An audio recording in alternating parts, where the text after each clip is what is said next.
कृपया सर्वांनी बसून घ्यावे. कार्यक्रमाला सुरुवात होत आहे. लोपला अंधार सारा, माखली तेजात नगरी, उजळले सारेच रस्ते, वाहती आनंद लहरी. लागले लाखो दिवेही, जाळण्या काळोख सारा, धुंद तो आला सुगंध, कुठूनसा घेऊन वारा. शोभतो आकाश कंदील, टांगला उंचावरी, टाकला दारी सडाही, बांधले तोरण दारी. रांगोळी दारामध्ये ती, रंगुनी साऱ्याच रंगी, रोषणाई हा खरोखर प्राण या दीपोत्सवाचा. शुभशकुनी सोन किरणे, नाश करीती दानवांचा, चाहती आबाल वृद्ध, गोड खाऱ्या त्या फराळा. वाढवी गोडी सणाची, मित्रांनी आप्तांचा मेळा, कायमी वर्णू दिवाळी, सोहळा परमोच्च आहे. मानवाच्या संगतीने देव सुद्धा वाट पाहे, जे भुकेने भोवताली, पोरके असते किती, वाटूया आनंद त्यांना, एवढी तुम्हा विनंती. या कवितेतल्या शेवटच्या 4 ओळी या दिवाळीचा खरा अर्थ सांगून जातात. आनंद यात्रा एक निरंतर कला प्रवास. या तेजोमय सोहळ्यासाठी जमलेल्या आपणा सर्व रसिक श्रोत्यांचे विद्याविकास मंडळ व विद्याविकास कला मंचाच्या वतीने मी हार्दिक स्वागत करते. स्वागतम सुस्वागतम सुस्वागतम. दीपोत्सव म्हणजे सकारात्मक ऊर्जेचं प्रतीक. गडद अंधाराला भेदण्याची क्षमता प्रकाशाच्या एका बारीकशा किरणातही असते. त्यामुळे अमंगल नकारात्मक अंधाराचा नाश करणाऱ्या दिव्याचे पूजन करणाऱ्या दिवाळीत दिव्यांची आरास करण्याची प्रथा आहे. आजच्या मंगलमय सोहळ्याचा आरंभ आपण दीप प्रज्वलनाने करूया. मी निमंत्रित करते विद्याविकास मंडळाच्या अध्यक्षा श्रीमती राजेबाई यांना, कार्याध्यक्ष श्री संजीव मंत्री, प्राध्यापक श्री किशोर पाटील सर, 1977च्या बॅचचे प्रतिनिधी श्री संजीव टोणपी आणि कला मंचाचे प्रतिनिधी श्रीयुत अविनाश सावंत. अविनाश आहेत का? मी मान्यवरांना विनंती करते की त्यांनी दीप प्रज्वलन करावे. बाई,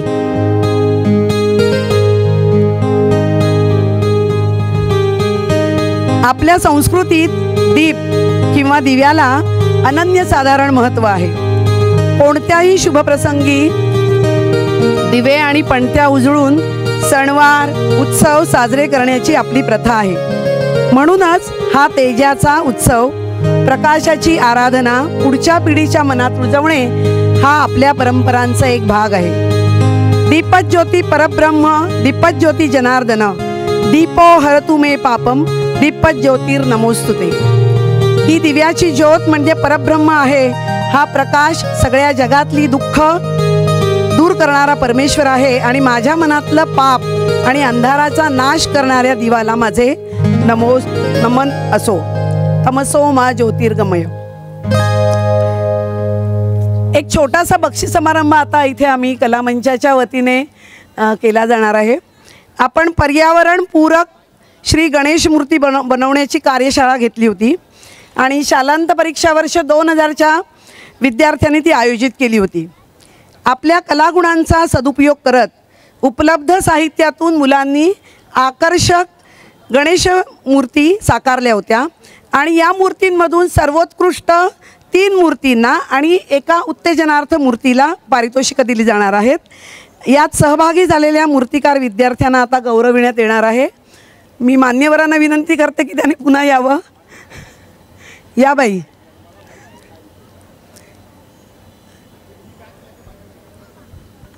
मंत्री सर, पाटील सर, टोणपी सर. हां, नाही नाही नाही, या.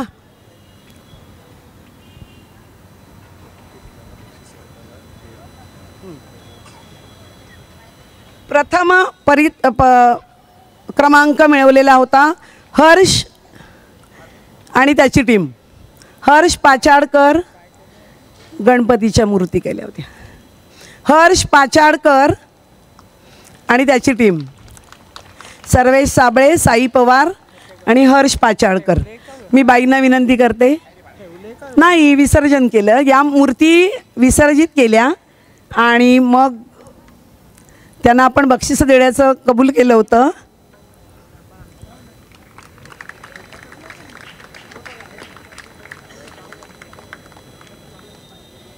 जरा टाळ्या जोरात वाजवूया.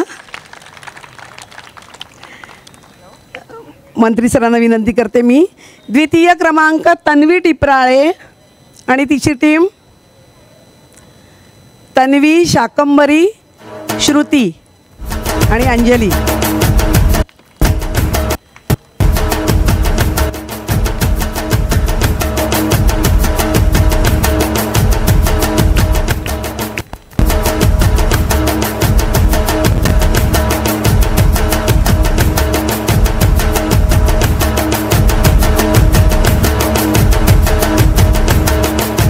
तृतीय क्रमांक सार्थक काळे आणि टीम.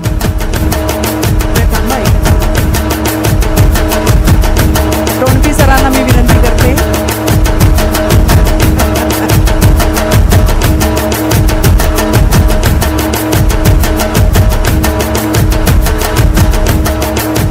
तन्मय पडवळ आणि सार्थक काळे. आणि आता तुम्ही द्या. उत्तेजनार्थ शुभम तामणकर. उत्तेजनार्थ बक्षीस शुभम तामणकर आणि अथर्व मोरे. द्या. अविनाश सावंत कला मंचाच्या वतीने देत आहेत. याच विद्यार्थ्यांनी त्यांच्या कल्पनेतून किल्ले देखील खूप सुंदर केलेले आहेत. तुम्ही पाहिले असालच. सर्वांचे अभिनंदन आणि शुभेच्छा. मान्यवरांचे मनपूर्वक आभार. आणि पुढील सूत्र मी नाही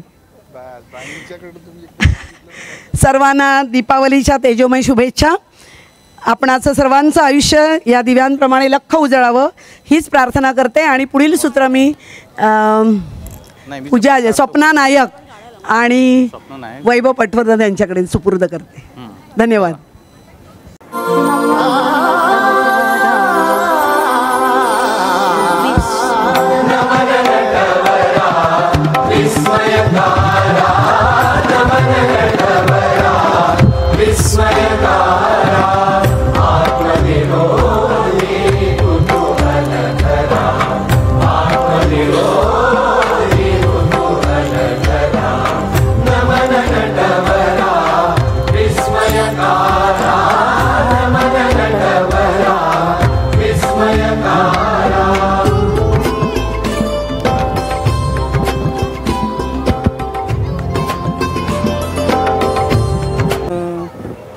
ए आजी, अरे काय किती पसारा काढलायस तू?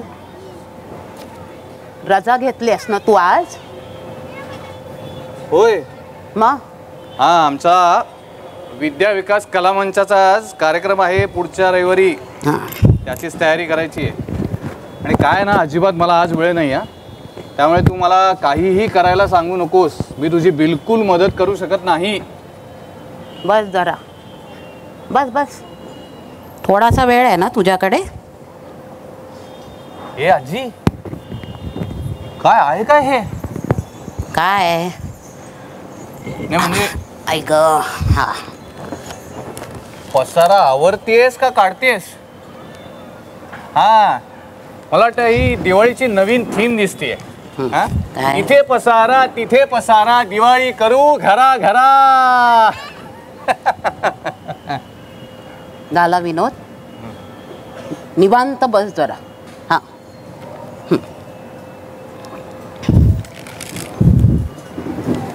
आजी, हे काय आहे काय हे?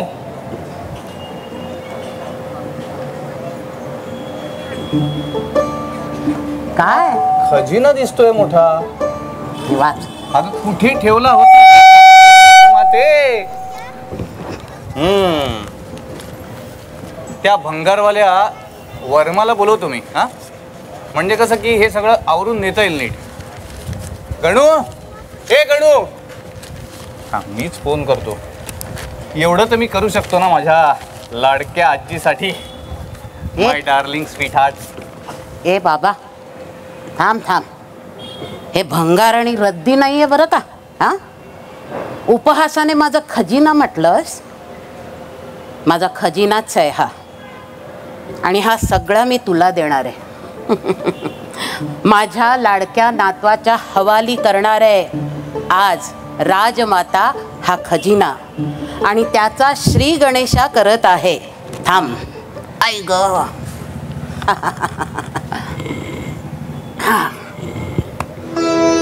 छान.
हॅलो हॅलो हॅलो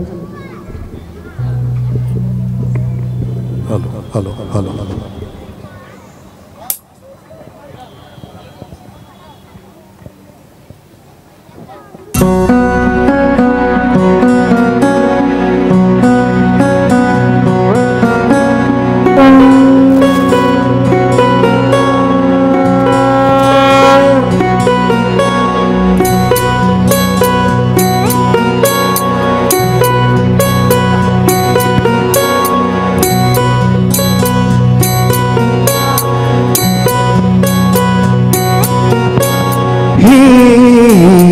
गजवदन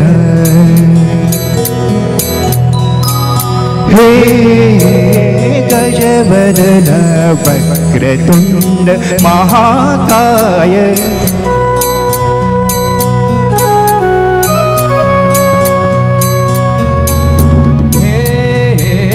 गजवदन वक्रतुंड महाकाय गजवदन वक्रतुंड महाकाय धरितो तुमचेच पाय दशावतारी आम्ही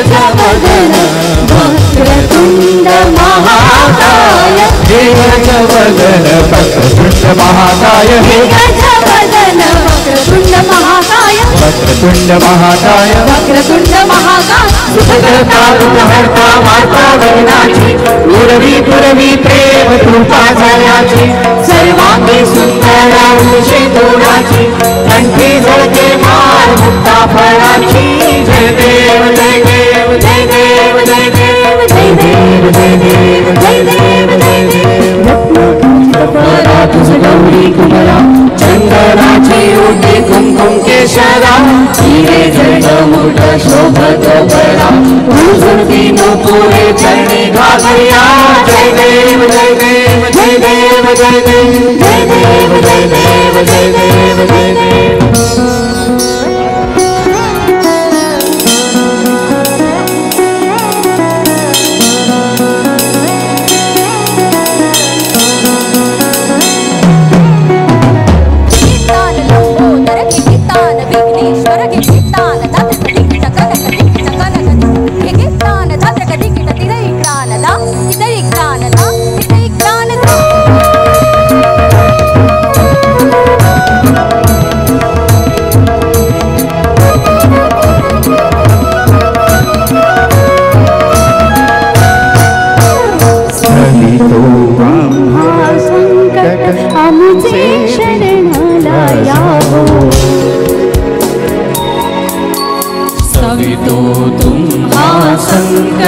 हमसे विलया जाओ सभी तो तुम्हा संकट हमसे विलया जाओ हे गजवदन वक्रतुंड महाकाय हे गजवदन वक्रतुंड महाकाय हे गजवदन वक्रतुंड महाकाय वक्रतुंड महाकाय वक्रतुंड महाकाय मोदक पीतांबर परिवर वंदना सरसोड वक्रतुंड त्रिनयना रामाचा भक्ता हे सदना संकटी पावावे निर्वाणी रक्षावे सुरवर वंदना जय देव जय देव जय मंगलमूर्ति दर्शन मात्रे भावना मूर्ति जय देव जय देव जय मंगलमूर्ति दर्शन मात्रे भावना मूर्ति जय देव जय देव जय देव जय देव जय देव जय देव जय देव जय देव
काय हा ए आजी मला सांग, काय मला कशाला देतायस हे सगळं?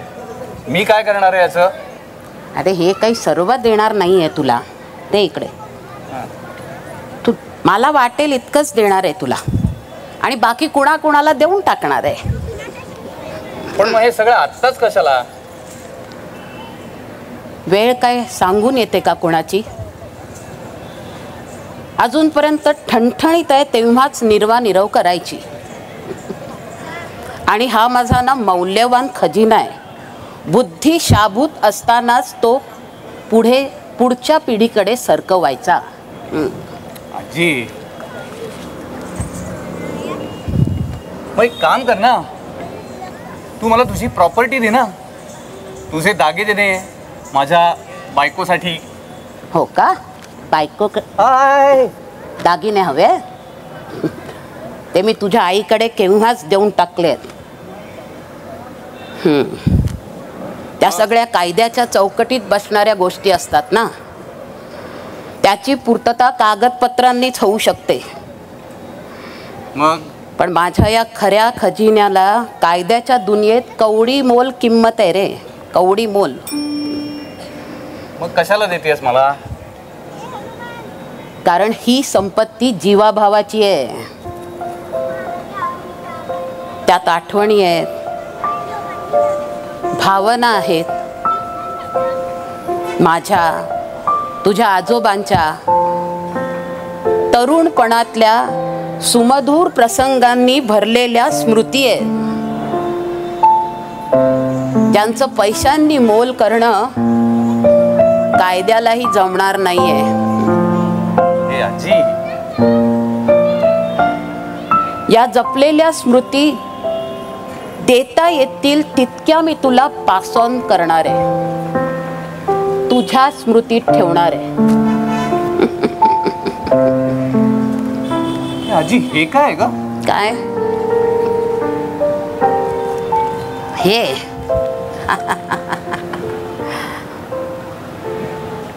सवाई लेखक, तुझ्या आजोबांना मिळालेली ट्रॉफी. सवाई लेखक. काय सांगतेस? अरे पण आजोबा तर इंजिनियर होते आणि तू शिक्षिका. अरे बाप रे, हे काय मेडल? सिल्वर? आजोबांचं? माझं उत्कृष्ट अभिनेत्री महाराष्ट्र राज्य नाट्य स्पर्धा. काय?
नमस्कार.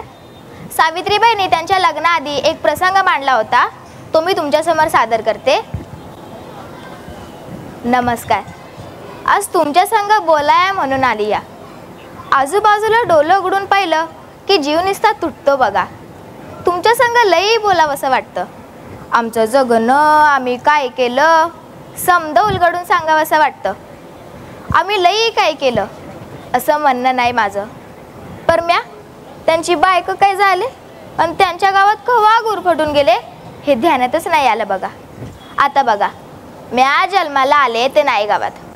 अहो ते सातारा जिल्ह्याच्या ठिकाणी खंडाळा म्हणून तालुका आहे. त्यातलंच आपलं एक खेड. जेमतेम माणसं राहणारी, पण माणसाला माणूस हवा ओळखायचा. आणि म्या तर काय नेवसे पाटलांची थोरली लेख. मग काही विचारताय माझा तरा. शेताच्या ठेक्यावरून सुसाट धावणारा माझा जीव काटा कोचतो काय नाही कोचतो काय. कपाळावर झिपरे घेऊन गावाचे भटक भावानीच जणू म्या. 4 वर्षाची झाले ना तवाई म्हणायची, अगं सावे भाकर टाकाय शिक, लगीन करायचं तुझं. पर माझं ध्यान तवा पिठात नव्हतंच, चिकूल करण्यातच असायचा. आय लय कावायची, लय म्हणजे लय कावायची. हातात जे मिळल ते घेऊन मागं फिरायची. आणि म्या हळूच दादाच्या मागं जाऊन लपायची. चिचं काढणं म्हणा की जांभूळ, म्या मोर. अहो एकदा तुटली ना माळ्याखालच्या जांभळाची फांदी, परकर ते समधी जांभळं खाली पडायला लागलीत. म्या धरलं वट आणि लागली लोंबकळायला. आयो आयो फांदी तुटली, वाचव म्या पडती. माझा आरडा ऐकून आले नाही धावत आणि सोबत दादांना बी घेऊन आली. दादा हशीत राहिले. त्यांनी काढलं मला खाली, पण आई लय बरोबर झाली. लगीन करायचीच लगीन करायचं झाली. पाय तुटकी लंगडी तर कोण पत्करेल तिला. हा वज्ज होईल की माझं वज्ज आहे. जांभूळ खाकी एक आणि मी पळाला तिथून.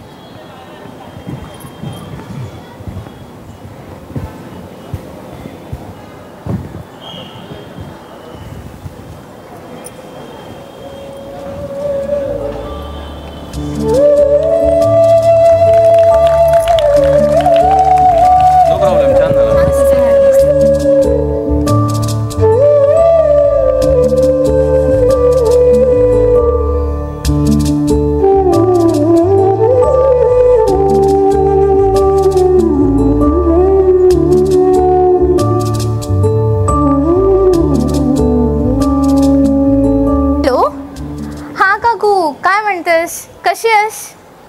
मी पण मस्त. काय म्हणतेस, कशाला फोन केलेलास? असाच? अच्छा ठीक आहे. ऐक ना, मी बाहेर आली आहे, मी तुला करते नंतर फोन, चालेल? हां चल. अरे पोहोचली पण बघा मी.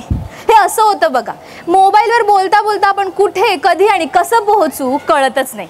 पण मी मात्र नेमक्या ठिकाणी पोहोचली बघा. अहो आत्ताच कॉलेज संपलं, म्हटलं मैत्रिणींसोबत फिरायला जाऊया, मस्त मज्जा करूया. पुन्हा आला बघा आईचा फोन. ही आई ना सारखी फोन करत असते.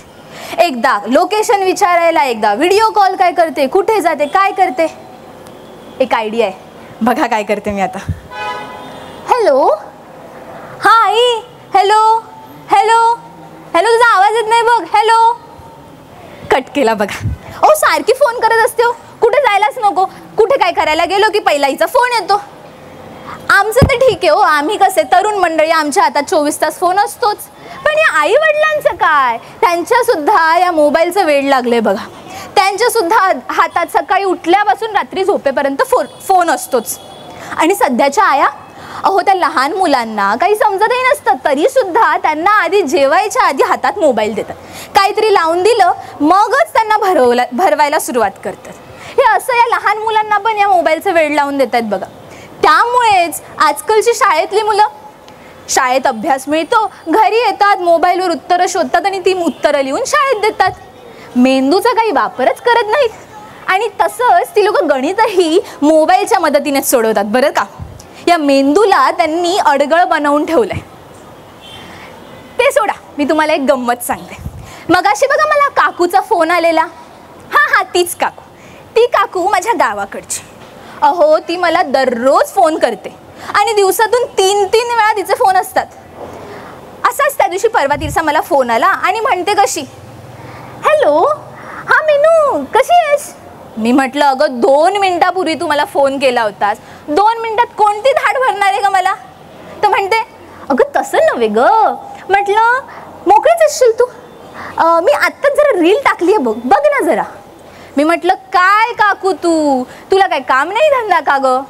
ती म्हणते अगं तसं नाही ग, आत्ता जी मी रील टाकली आहे ना त्यात मी भांडी कशी घासते ना हे टाकले बघ तुला आवडेल बघ.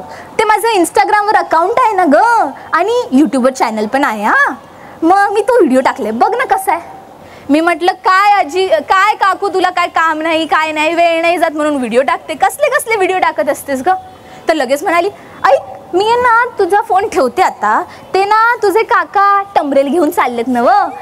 तर मी म्हटलं अगं कसलेही व्हिडिओ काढतेस, काय वेड बीड लागलं की काय? तर म्हणते अगं येडे, त्यांचा व्हिडिओ नाही काढत ग, ते आता चाललेत नव, मग 1 तास काय मागे फिरायचे नाहीत बघ, मग कसं मला सवडीने मस्त व्हिडिओ काढायला मिळतील बघ. म्हणून म्हटलं फोन ठेवते. म्हटलं ठीक आहे ठेव. ही अशी तऱ्हा या रील्सच्या नादापायी माणसं कुठे, कसले आणि कशाचेही व्हिडिओ काढतात. गाडी चालवताना, फिरायला गेल्यावर, खाताना, पिताना, चालताना कशाचेही व्हिडिओ काढतात. या अशा वागण्यामुळेच आपल्या कानावर बातम्या ऐकू येतात ना, की व्हिडिओ काढताना इथे पडून मृत्यू, तिथे गाडी चालवताना ॲक्सिडेंट झाला. असाच जर एखाद्या रस्त्यावर ॲक्सिडेंट झाला तर माणूस मदतीला पुढे येणार नाही, पण त्यांच्या खिशातला मोबाईल मात्र पहिला बाहेर येतो. कशाला? विचारा विचारा कशाला? अहो व्हिडिओ काढायला. व्हिडिओ काढायचा, सोशल मीडियावर अपलोड करायचा आणि लाईक्स आणि कमेंट्सचा वर्षाव घ्यायचा. हे असं आहे. असं म्हणतात की मोबाईलमुळे माणसं आणि जग जवळ आले. खरं आहेही, पण याच मोबाईलमुळे आपल्या जवळची माणसं कधी दुरावतील हे आपल्याला कळालंच नाही. त्यामुळेच म्हणतात मोबाईल वापरा पण प्रमाणात. अहो काय मी तुमच्याशी गप्पा मारत राहिली, उशीर झाला बघा, माझ्या मैत्रिणी वाट बघतात आहे. मी येते बरं, आम्हाला पण रील्स काढायचे आहेत. चला येते.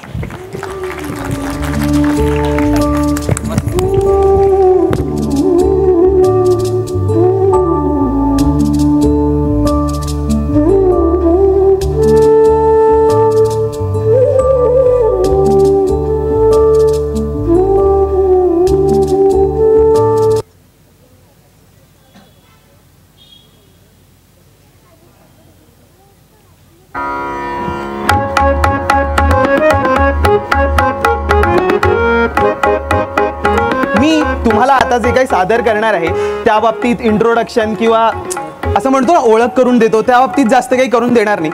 पण मी जे काही सादर करणार आहे ते एका महाराष्ट्राच्या अशा लेखकाने लिहिलंय जो महाराष्ट्रातला असून जगप्रसिद्ध झाला. त्यांचं मी नाव आता घेणार नाही, पण एक वाक्य म्हणेन ज्या वाक्यामुळे तुम्हाला कळेल ते लेखक कोण. त्यांनी म्हटलं की ह्या महाराष्ट्रात माझे पुतळे बनवू नका, आणि बनवलात तरी त्या पुतळ्याखाली फक्त इतकंच लिहा माझ्या नावाच्या ऐवजी की ह्या माणसाने आम्हाला हसवले. तर मंडळी, जेव्हापासून महाराष्ट्राचा संयुक्त महाराष्ट्र झालाय तेव्हापासून विभक्तपणाचीच भावना खूप जास्त वाटायला लागली. कसं ते मी सांगतो. जेव्हा एकेकाळी आपण म्हणायचो की मी मराठी आहे आणि हे म्हणून आपली सोय होऊन जायची, पण ती सोय संयुक्त महाराष्ट्र झाल्यापासून राहिलीच नाही. का? कारण मराठी असं म्हटल्यानंतर मुंबईकर, पुणेकर का नागपूरकर हे प्रश्न यायला लागले. आणि ह्या प्रश्नांमुळे झालं काय, तर मराठी माणसाला स्वपरिचयाचा एक नवीन क्रायसिस उभा झाला. आता त्याबद्दलच मी तुम्हाला काही सांगू इच्छितो. तर महाराष्ट्रात ओळखली जाणारी व्यक्तिमत्व म्हणजे मुळात 3च, एक मुंबईकर, एक पुणेकर आणि एक नागपूरकर. हा म्हणजे महाराष्ट्रात गावं शेकडो, पण त्यांच्यातले काही मोजके ज्यांच्यासमोर हात जोडावेसे वाटतील ती म्हणजे ही 3, मुंबई, पुणे आणि नागपूर. तर ह्याच्यातलंच एक व्यक्तिमत्वाबद्दल आपण आज बोलणार आहोत आणि ते म्हणजे आपण सगळे मुंबईकर. बघा, जर का तुम्हाला मुंबईकर व्हायचं असेल तर ह्यामागे एक महत्त्वाची अट, आणि ती म्हणजे तुम्हाला मुंबईत जन्म घेणं जरुरी आहे. आता तुमचा मुंबईत राहण्याचा प्रश्न हा तुम्ही नाही तर तुमच्या जन्मदात्यांनी सोडवायला हवा. कारण मी कुठेतरी ऐकलंय की रात्री झोपायला फुटपाथची पगडी सुद्धा आता हजारोंच्या शेकडोंच्या भावात गेलेली आहे. हां, जर का तुम्ही मुंबईत जन्माला आलात नसाल आणि तुम्हाला मुंबईकर व्हायचं असेल तर मग एक करा की तुमची कुठली तरी आत्या किंवा तुमची कुठली तरी मावशी जिचा मुंबईमध्ये ब्लॉक आहे, अशा मावशीला आत्तेला विचारा की तुम्हाला दत्तक घेतेस का. कारण पुनर्जन्म अशी पद्धत आपल्याकडे तरी नाही आणि दुसरा जन्म घेण्याचा हा खूप सोपा पर्याय आहे. बरं, हेही तुम्हाला नाही जमलं तर मग घर जावई व्हा. बरं, मुंबईत घर जावई ह्या शब्दाचा अर्थ ज्याला पोरीसोबत खोली सुद्धा द्यावी लागते असा होतो. बरं, हे तुम्हाला नाही जमलं तरी तुम्हाला गर्दीशी जमवून घ्यावं लागेल, कारण मुंबईत गर्दी फार. ही तक्रार मुंबईकर सोडून बाहेरचा सगळा प्रत्येक माणूस करत असतो. पण मुंबईत जर का तुम्हाला राहायचंय तर गर्दीशी जमवून घेणं भागच आहे. आता मुंबईत राहायचंय तर गर्दीशी जमवून घ्याच, त्याबरोबर तुम्हाला मुंबईची मराठी आली पाहिजे. आता मुंबईची मराठी आली पाहिजे म्हणजे काय आलं पाहिजे तुम्हाला नक्की, तर मुंबईच्या मराठीमध्ये प्रत्येक भाषेत प्रत्येक वाक्यात कमीत कमी मराठी वाक्यात, मराठी वाक्यात कमीत कमी 3 शब्द हे इंग्रजीचे हवेत हवे. कारण मराठ्यांचा म्हणजे महाराष्ट्रात जे मुंबईकर आहेत त्या मुंबईकरांचा आणि साहेबांचा, आता साहेब म्हणजे कोण, साहेब म्हणजे आपले फॉरेनर इंग्रज, त्यांचा फार घनिष्ठ संबंध आहे. कसा तोही सांगेन, पण त्या अगोदर अजून एक गोष्ट, क्रिकेटबद्दल ऐकलंय तुम्ही सर्वांनी. बाहेरच्या राज्यात किंवा बाहेरच्या गावांमध्ये क्रिकेट हा मैदानी खेळ आहे, पण मुंबईमध्ये अगदी चाळीच्या गल्लोगल्लीत टेस्ट मॅचेस होतात. सांगा. आणि जे लोक म्हणतात की क्रिकेट कळण्यासाठी बॅट बॉल हातात धरलाच पाहिजे, त्यांचा हा भ्रम मुंबईकर खोडून काढतो. कारण मुंबईकरांनुसार मूळतः क्रिकेट हा खेळायचा नसून तर बोलायचा विषय आहे. त्यामुळे क्रिकेटच्या इतिहासात तुम्हाला फार पारंगत असणं गरजेचं आहे. आता इतिहास, परत आपण येऊया साहेबांकडे. तर मुंबईचा आणि साहेबांचा फार असा घनिष्ठ संबंध होता. का? कारण मुंबईवर कधी मराठ्यांनी राज्य केलं नाही, कधी मुसलमानांवर राज्य केले नाही. कारण मुंबई तेव्हा नव्हतीच. मुंबई मुळात निर्माण झाली ती त्या साहेबांमुळे. आता ती कशी झाली? ते आले, पोर्ट होते, त्यांनी मुंबई निर्माण केली. त्यामुळे मुंबईचा पहिला आणि शेवटचा धनी तो म्हणजे इंग्रज. आणि जो अस्सल मुंबईकर आहे तो आजही फोर्टची बिल्डिंग बघतो, जुन्या बिल्डिंगी ब्रिटिशकालीन, आणि आतल्यात हळहळून जातो. काय साला साहेब होता, काय साला राज्य होत. पण काही आता हे सगळं ऐकून सुद्धा तुम्हाला मुंबईकर व्हायचंच असेल, या प्रश्नाला तुमचा होकार असेल तर अगदी मनापासून व्हा. पण आग्रहाचा एकच सल्ला की मुंबई त्याच्याकडे येणाऱ्या प्रत्येकाला अगदी खुल्या दिलाने स्वागत करते. त्यामुळे मुंबईमध्ये राहून मुंबईकर व्हायचं असेल ही तुमची आणि फक्त तुमची इच्छा असेल. धन्यवाद.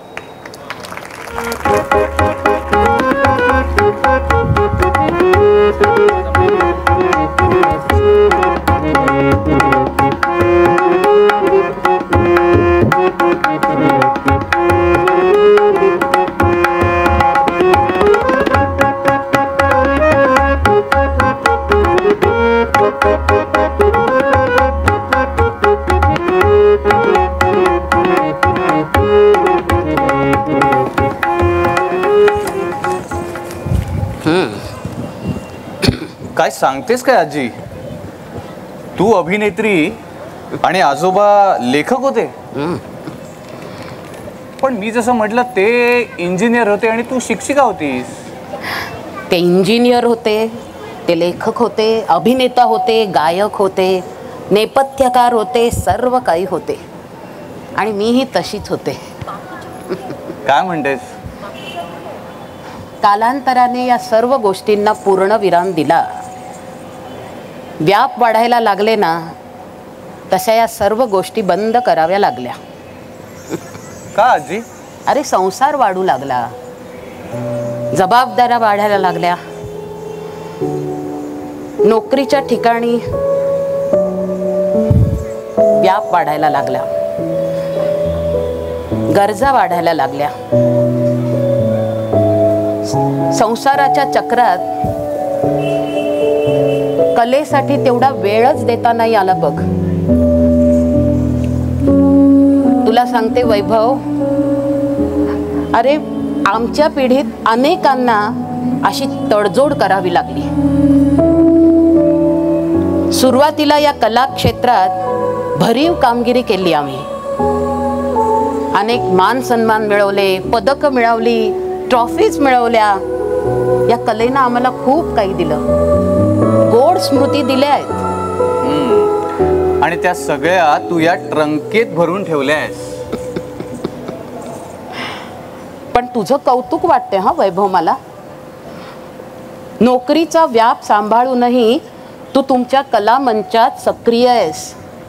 बाहेरच्या कल्चरल ॲक्टिव्हिटीजमध्ये सुद्धा खूप भाग घेतोस तू. नोकरीच्या कामाचा व्याप आणि वेळा वाढलेल्या असूनही छान वेळ काढतोस. हा आजी, कसं आहे, नोकरीच्या व्यापातून ना वेळ काढावाच लागतो, नाहीतर ना तो स्ट्रेस वाढेल अजून आमचा. हे कॉर्पोरेटमधली सगळी स्पर्धा, चॅलेंजेस, वाढत्या वेळा, या सगळ्या गदारोळात इतका ताण असतो ना की अशा ॲक्टिव्हिटीजमधून कुठेतरी थोडंसं रिलॅक्स झाल्यासारखं वाटतं. या ॲक्टिव्हिटीज जर आम्ही केल्या नाहीत ना तर आमचं काही खरं नाही. तो आमचा बॉस आहे ना, जो आम्हाला नेहमी पिळून काढतो, त्याच्या तालावर आम्हाला नाचावं लागेल. ए जी ओ जी हा जी धिना धिंधा.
जरी गो पितांबर तिला भाडणं द्रौपदीचे बंधू शोभ नारायण द्रौपदीचे बंधू शोभ नारायण सुभद्रा कृष्णाच्या पाठीची बहीण विचाराया गेले नारद म्हणून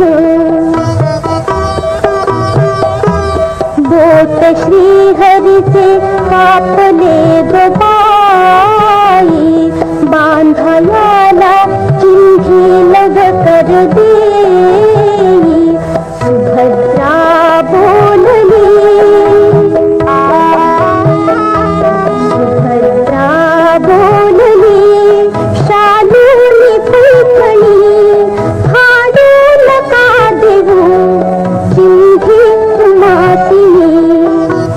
पाठची बहीण झाली वैरीण द्रौपदीचे बंधू शोभ नारायण घर जरी ग पितांबर दिला फाडून द्रौपदीचे बंधू शोभ नारायण द्रौपदी बोलली हरीची मी बोल परी मला त्याने मानली बहीण परी मला त्याने मानली बहीण काळजाची चिंधी काढून देईन एवढे तयाचे माझ्यावरील बसले देऊन प्रभू राखी माझीला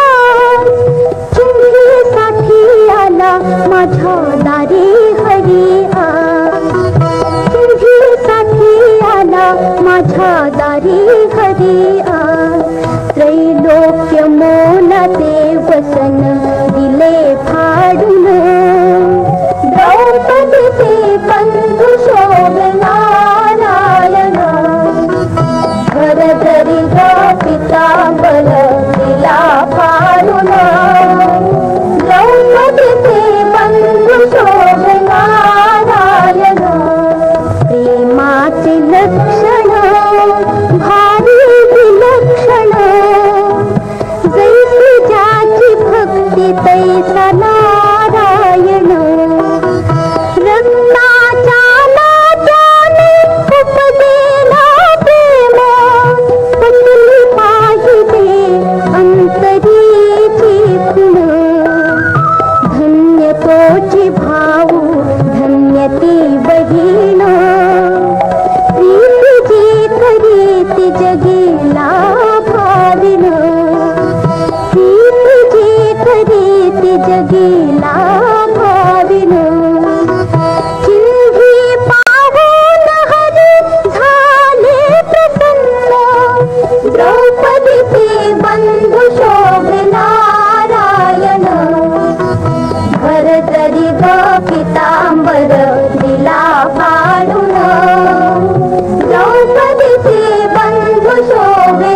थै थै त त आ थै थै त त ता थै थै त त आ थै थै त त ता थै थै त त आ थै थै त त ता थै थै त त आ थै थै त त ता thầy thầy tật thấy tà thấy tá thầy thấy tật á thầy thấy tật thấy tà thấy tá thầy thấy tật á thầy thấy tật thấy tá thầy tá thầy thấy tật á thầy thấy tật thấy tà thấy tá thầy thấy tật á thầy thấy tật thấy tà thấy tá thầy thấy tật á thầy thấy tật thấy tá thầy tá thầy thấy tật á thầy thấy tật thấy tà thấy tá thầy thấy tật á thầy thấy tật thấy tà thấy tá thầy thấy tật á thầy thấy tật thấy tá thầy tất a thấy thấy tất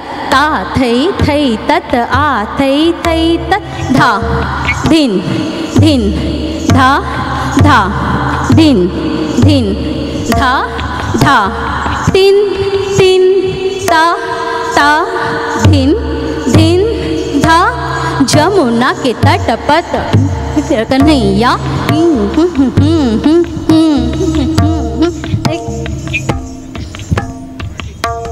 Jamuna के तट पर कृष्ण कन्हैया गोपीन के संग रास रचावत तत्तथैया तिगदा दिग दिग थई तत्तथैया तिगदा दिग दिग थई तत्तथैया तिगदा दिग दिग थई दिग थई तिगदा दिग दिग थई तिगदा दिग दिग ता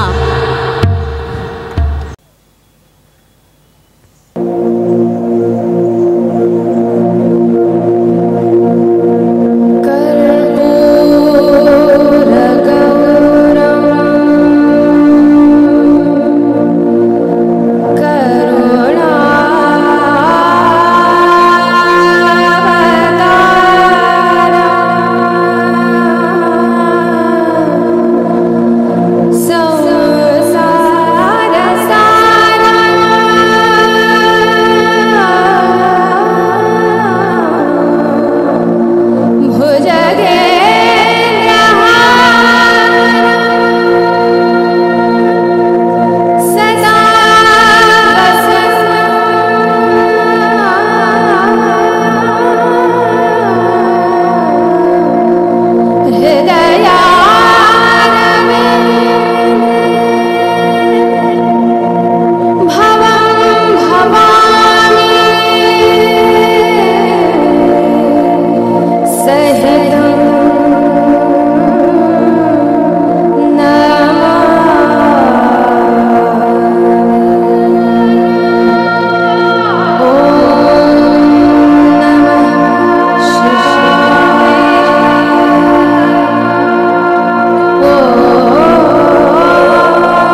आजी, या ॲक्टिव्हिटीज म्हणजे ना एक प्रकारचं स्ट्रेस मॅनेजमेंट आहे. तज्ज्ञ काय सांगतात, एखादी आवड जोपासा स्वतःसाठी, स्वतःच्या आरोग्यासाठी. स्वतःसाठी? हो, स्वतःसाठी. काय काय पटलं नाही मी काय म्हणतोय ते? पटलं, पण खटकलं. खटकलं? काय खटकलं? काय रे वैभव, माझी विद्यार्थी म्हणून जाताना तुम्ही तुमच्या शाळेत? अर्थातच. अगं, अशा अनेक बॅचेस मधले माझे विद्यार्थी आहेत जे एकत्र जोडले गेलेत. एकत्र येऊन वर्षाला 2-3 मस्त कार्यक्रम करतो आम्ही, मस्त एन्जॉय करतो. हे तू येणार का पुढच्या रविवारी कार्यक्रम बघायला? येईन की, नेलस तर नक्की येईन. ये बात. काय ग, पण खटकलं काय? पण काय मिळतं रे शाळेत तुम्हाला कार्यक्रम करून? फक्त एन्जॉयमेंट. हां, सॉर्ट ऑफ. मित्र भेटतात, जुन्या आठवणी उजळवतो. शाळेचं ग्राउंड, प्रयोगशाळा, ते कोपरे, बाकं, तिथे केलेल्या शिक्षा, पूर्वीचे दिवस आठवतात, केलेली मस्ती आठवते. किडे खिदळतो, हसतो आणि मस्त एन्जॉय करतो. पण त्यासाठी कार्यक्रम कशाला करायला हवे? ते तर तुम्हाला नुसतं भेटून सुद्धा एन्जॉय करता येईल. अगं, काय आम्ही आमचं कार्यक्रम करतो म्हणून गाणं, नाटक, नृत्य, अभिनय, लेखन, आमच्या कलांना मस्त वाव मिळतो. आणखी काय पाहिजे? अरे, आमचं टॅलेंट दाखवतो आम्ही. कोणाला दाखवता? नाही, तुमचं टॅलेंट दाखवण्यासाठी शाळेचा प्लॅटफॉर्म कशाला? तो तर तुम्हाला बाहेरही मिळतो ना. शाळेत पुन्हा कशाला कार्यक्रम? शाळेकडे भरपूर पैसा आहे तुमच्यावर खर्च करायला. नाही म्हणजे हो, जमतात पैसे. आम्ही जमवतो, सिनियर बॅचेस स्पॉन्सर करतात, माझी विद्यार्थी हातभार लावतात, आमचे शिक्षक इनिशिएटिव्ह घेतात, ट्रस्टीज प्रोत्साहन देतात, मग होतात सुंदर कार्यक्रम. माझी विद्यार्थ्यांचं टॅलेंट बघायला हे सर्व इतका खर्च करतात. कमाल आहे. कमाल? यात काय कमाल आहे? नाही म्हणजे तुम्ही सगळे हौशी कलावंत आहात, नाही का?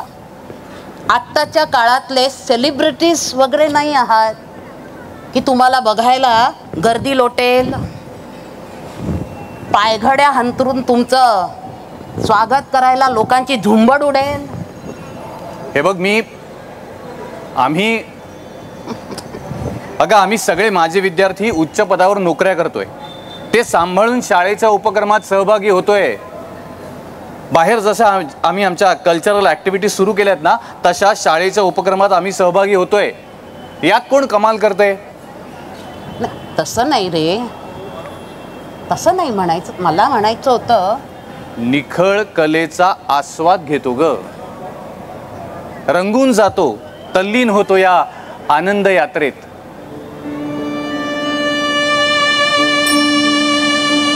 एखाद्या चित्रकाराने ज्या तन्मयतेने आपल्या कुंचल्याने रंगांचे फटकारे पांढऱ्या कॅनव्हासवर मस्त असे मारावेत ना, आणि एखादी विलोभनीय चित्राकृती तयार करावी, तशी आम्ही आमच्या या छोट्या छोट्या टॅलेंटमधनं एक छान अविस्मरणीय अशी कलाकृती निर्माण करतो.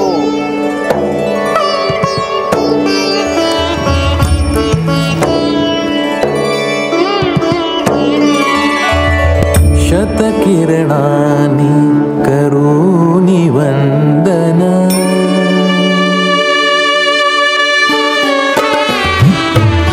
शतकिरणानि करोमि वंदन, न नमितो तुझला कलेश्वरा शतकिरणांनी करुणी वंदन नमितो तुझला कलेश्वरा सुरसुमनाच्या गंधाने दरवळू देहा देव्हारा दरवळू देहा देव्हारा शतकिरणानी करुणी वंदन नमितो तुझला कलेश्वरा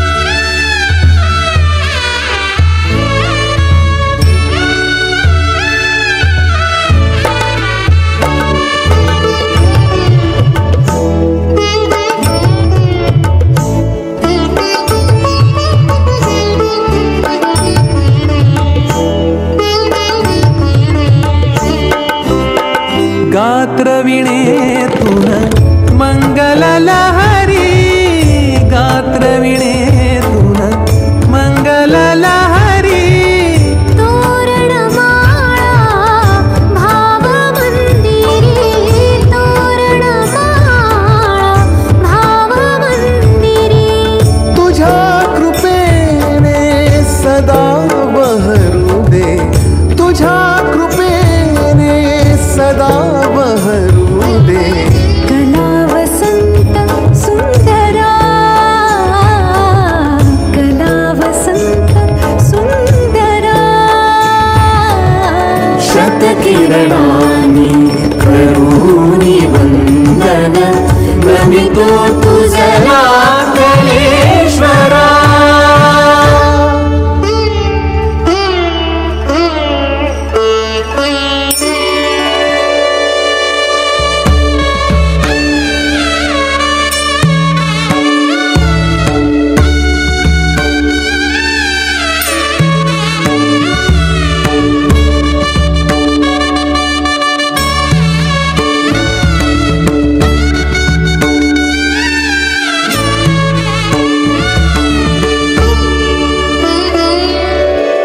तूच द्रुमाची शीतल छाया तूच नभाचा शुभ्र पसारा तूच द्रुमाची शीतल छाया तूच नभाचा शुभ्र पसारा तू नभाचा शुभ्र पसारा तू नभाचा शुभ्र पसारा तुझ्या भक्तीचा नित्य जळावा तुझ्या भक्तीचा नित्य जळावा छंद आम्हा नटवरा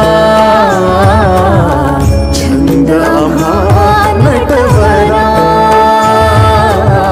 शतकिरणानी करुणी वंदन नमितो तुझला कलेश्वरा शतकिरणानी करुणी वंदन नमितो तुझला कलेश्वरा सुरसुमनांच्या गंधाने दरवळू देहा देव्हारा दरवळू देहा देव्हारा शतकिरणानी करुणी वंदन नमितो तुझला कलेश्वरा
शतकिरणानि करोमि वन्दन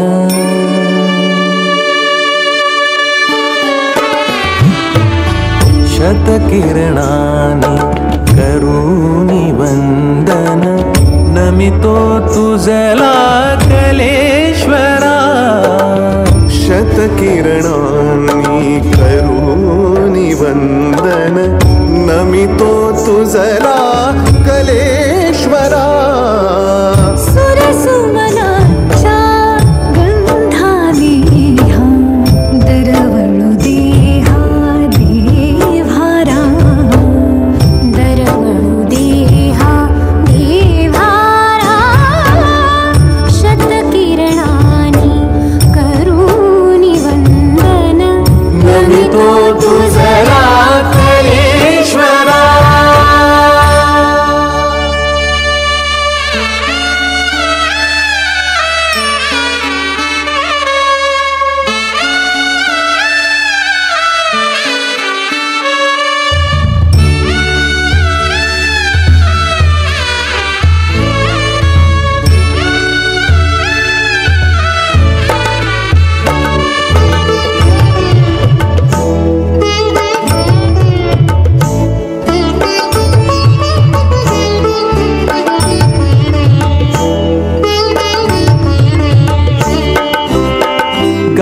गात्रवीणेतून मंगललहरी गात्रवीणेतून मंगललहरी तोरणमाळा भावमंदिरी तोरणमाळा भावमंदिरी तुझ्या कृपेने सदा बहरू दे तुझ्या कृपेने सदा बहरू दे कला वसंत सुंदरा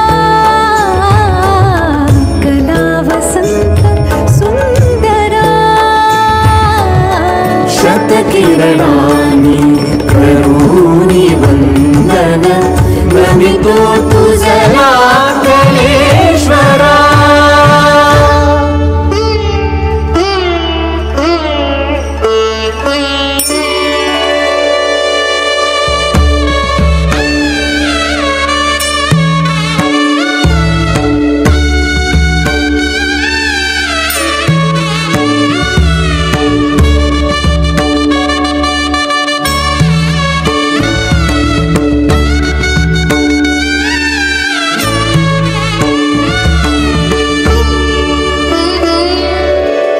तूच द्रुमाची शीतल छाया तूच नभाचा शुभ्र पसारा तूच द्रुमाची शीतल छाया तूच नभाचा शुभ्र पसारा तू नभाचा शुभ्र पसारा तू नभाचा शुभ्र पसारा तुझ्या भक्तीचा नित्य जडावा तुझ्या भक्तीचा नित्य जडावा छंद आम्हा नटवरा छंद आम्हा नटवरा शतकिरणानि करोमि वन्दन नमितो तुझला कलेश्वरा शतकिरणानि करोमि वन्दन नमितो तुझला कलेश्वरा सुरसुमनाच्या गंधाने दरवळू देहा देव्हारा दरवळू देहा देव्हारा शतकिरणानि करोमि वन्दन नमितो तुझला कलेश्वरा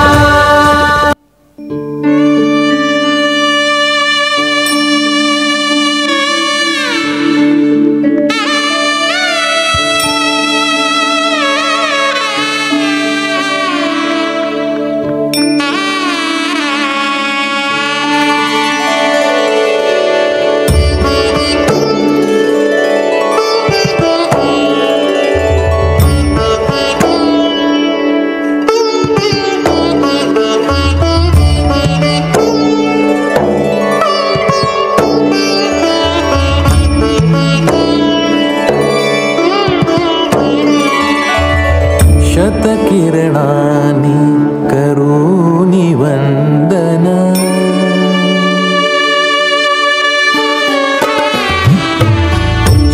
शतकिरणानि करोमि वन्दन नमितो तुझला कलेश्वरा शतकिरणानि